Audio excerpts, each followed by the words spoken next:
आता ते शेअर्स आपल्यापासून हजारो कोस दूर निघून गेलेत. अशक्य गोष्ट शक्य करून दाखवायचं कसब तुम्हाला सर्वोच्च ठिकाणी नेऊन बसवतं. या गोष्टीवर माझा विश्वास आहे. या सगळ्या प्रकरणाकडे मी एक संधी म्हणून बघते. शेअर्स मिळवून देण्याची एक संधी मी स्वतःला देणार आहे. विक्रमने घर सोडलं नसतं ना तर आज असं रणवीर राजेंच्या विरोधात जाऊन दुसऱ्यांच्या कंपनीत नोकरी करायची वेळ नसती आली त्याच्यावर. तर तू असं का बोलतेस वहिनी? अरे कारण यासाठी प्रत्येक जण माझ्या देवलाच शेवटी दोषी धरणार ना.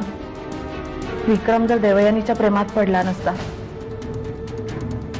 तर त्याच्यावर आज घर सोडायची वेळ नसती आली. हे बघ वहिनी, यासाठी देवयानीला कोणीही दोष देणार नाहीये.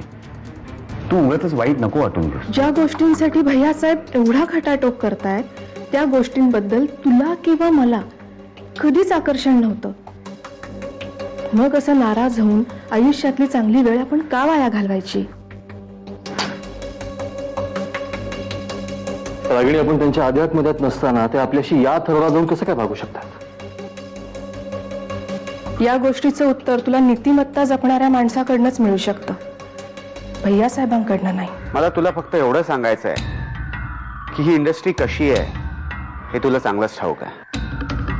या इंडस्ट्रीत वेगवेगळ्या प्रकारची लोक आहेत आणि काही अशा लोकांमुळे इंडस्ट्री बदनाम सुद्धा आहे.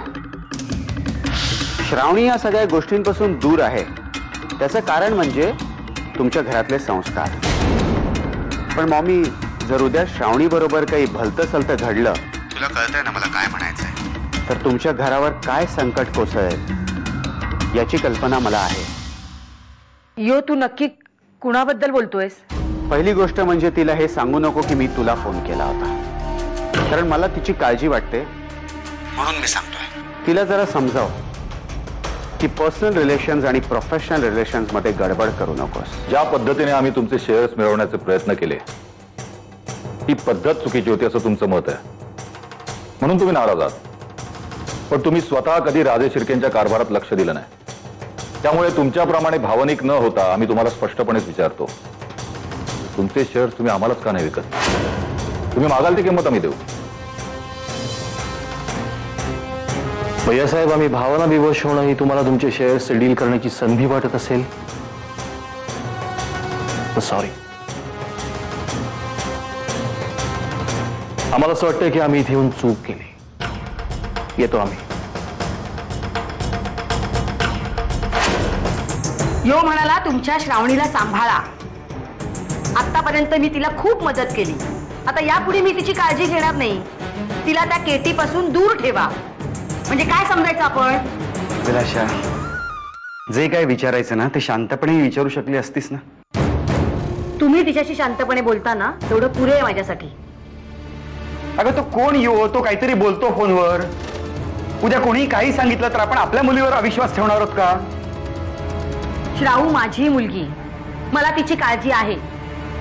म्हणूनच तिला जे काही विचारायचंय ते मी स्पष्टपणे विचारलं आणि यापुढेही विचारणार.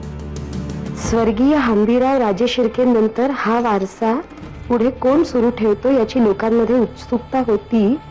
त्या उत्सुकतेला आता पूर्णविराम मिळणार आहे, कारण शैक्षणिक क्षेत्रातील हा वारसा पुढे चालवण्यासाठी आता राजे शिर्केंची नववधू देवयानी पुढे आलेल्या आहेत. प्रियदर्शनी, बस करा. यापुढे आम्हाला काहीही ऐकायचं नाहीये. कोण आहे ही देवयानी?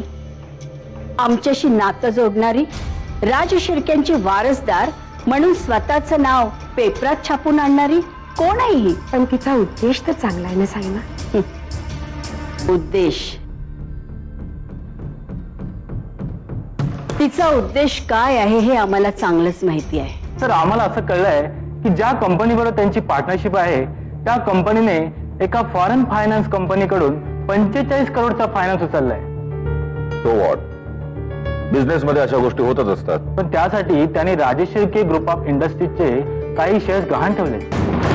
काय?